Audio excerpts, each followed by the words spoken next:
నమస్తే welcome to టీ10 FTL buffer జోన్లలో అక్రమంగా చేపట్టిన నిర్మాణాలపై హైడ్రా కొరడా జల్పిస్తోంది. రంగారెడ్డి, సంగారెడ్డి జిల్లాలో ఆదివారం తెల్లవారుజామున నుంచే కూల్చివేతలను అధికారులు ప్రారంభించారు.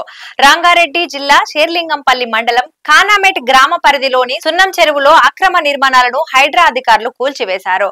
సున్నం చెరువు FTL బఫర్ జోన్ లో నిర్మించిన శాశ్వత భవనాలు మూడింటిని తాత్కాలికంగా ఏర్పాటు చేసిన భారీ షెడ్లు 16కు పైగా నిలమట్టం చేశారు. గతంలో ఈ చెరువు కబ్జాలకు గురవుతుందని ప్రజా సంఘాల నాయకులు వివిధ శాఖల అధికారులకు వినతి పత్రాన్ని అందజేశారు. చెరువుల పరిరక్షణ కోసం ఏర్పాటు చేసిన హైడ్రాకు ఫిర్యాదులు అందాయి. దీనిపై స్పందించిన హైడ్రా కూల్చివేతలను ప్రారంభించింది. ఒకవైపు కూల్చివేతలు చేపడుతుండగా చాలా రోజులుగా ఇక్కడ నివాసం ఉంటున్నామని, తమకు నోటీసులు ఇవ్వకుండా ఎలా కూల్చివేతలు చేపడతారని స్థానికులు అడ్డుకునే ప్రయత్నం చేశారు.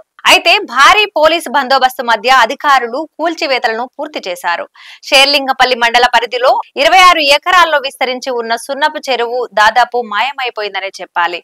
ఈ చెరువు చాలా కాలంగా కబ్జాలకు గురవుతోంది.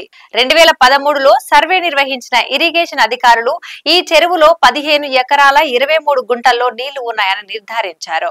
2013లో HMDA 4805 ఐడి నంబర్ ఇచ్చింది.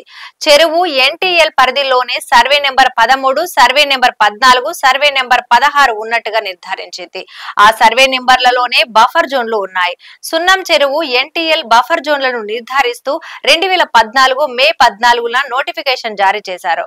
అయితే HMDA, GHMC, ఇరిగేషన్, రెవెన్యూ అధికారులు సంయుక్తంగా నిర్ధారించిన NTL కు ఫెన్సింగ్ ఏర్పాటు చేశారు. కొందరు కబ్జారాయుళ్లు దాన్ని ముందుకు జరపగా ఇంకొందరు ఫెన్సింగే లేకుండా చేశారు. సర్వే నెంబర్ 13, 14లో చెరువు భూమి లేకుండా చేయగా ప్రస్తుతం సర్వే నెంబర్ 16పై కబ్జారాయుళ్ల కన్ను పడింది. NTL బఫర్ జోన్ లేకుండా చేయడానికి గత BRS నేతల సూచనల మేరకు ఇలా రోడ్డు నిర్మించారన్న ఆరోపణలు ఉన్నాయి.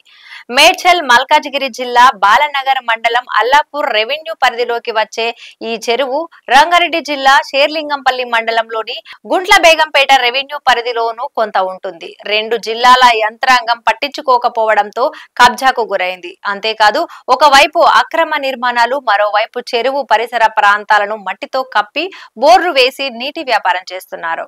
గతంలో రెవెన్యూ అధికారులు అడపదడప నీటి వ్యాపారంపై చర్యలు తీసుకున్నా ఫలితం లేకుండా పోయింది. ఒక్క సున్నం చెరువులోనే 700 ట్యాంకర్లతో వ్యాపారం జరుగుతుందని గతంలో అనేక ఆరోపణలు వచ్చినా పట్టించుకోలేదు. దుండిగల్లోని కొత్వా చెరువులో అక్రమంగా నిర్మిస్తున్న 11 డూప్లెక్స్ విల్లాలను అధికారులు తొలగించి 2 ఎకరాల చెరువులను తిరిగి స్వాధీనం చేసుకున్నారు. సంగారెడ్డి జిల్లా అమీన్పూర్ లో ఇదివరకే పలు నిర్మాణాలు కూల్చేసిన అధికారులు తాజాగా మరిన్ని నిర్మాణాలను ఆదివారం నేలమట్టం చేశారు. హైడ్రా కమిషనర్ రంగనాథ్ ఆదేశాలతో DSP Srinivas Reddy, irrigation, revenue, municipal అధికారులు అమీన్పూర్ పెద్ద చెరువు సర్వే నెంబర్ 322, 323, 324, 329 లో ఆక్రమించిన FTL బఫర్ జోన్లలోని అక్రమ నిర్మాణాలను బుల్డోజర్లతో ఏకకాలంలో నేలమట్టం చేశారు. అంతేకాదు మాజీ ఎమ్మెల్యే కాటసాని రామ్ భూపాల్ రెడ్డికి చెందిన 20 ఎకరాల భూములపై నజరు పెట్టి కూల్చివేతలు చేశారు. కాంపౌండ్ వాలుతో సహా గదులను సైతం నేలమట్టం చేశారు. తెల్లవారుజామున నుంచే రంగంలోకి దిగిన 3 శాఖల అధికారులు పెద్ద ఎత్తున అక్రమ నిర్మాణాలను ధ్వంసం చేశారు. హైడ్రా కమిషనర్ గత వారం రోజుల కింద పర్యటించిన నేపథ్యంలో అధికారులు వెంటనే రంగంలోకి దిగారు. చెరువులు, కుంటలు, నాలాలు ఆక్రమించి నిర్మించిన కట్టడాలను ఎట్టి పరిస్థితుల్లో వదిలేది లేదని హైడ్రా అధికారులు స్పష్టం చేశారు. ఇది ఇవాల్టి స్పెషల్ స్టోరీ. నమస్తే.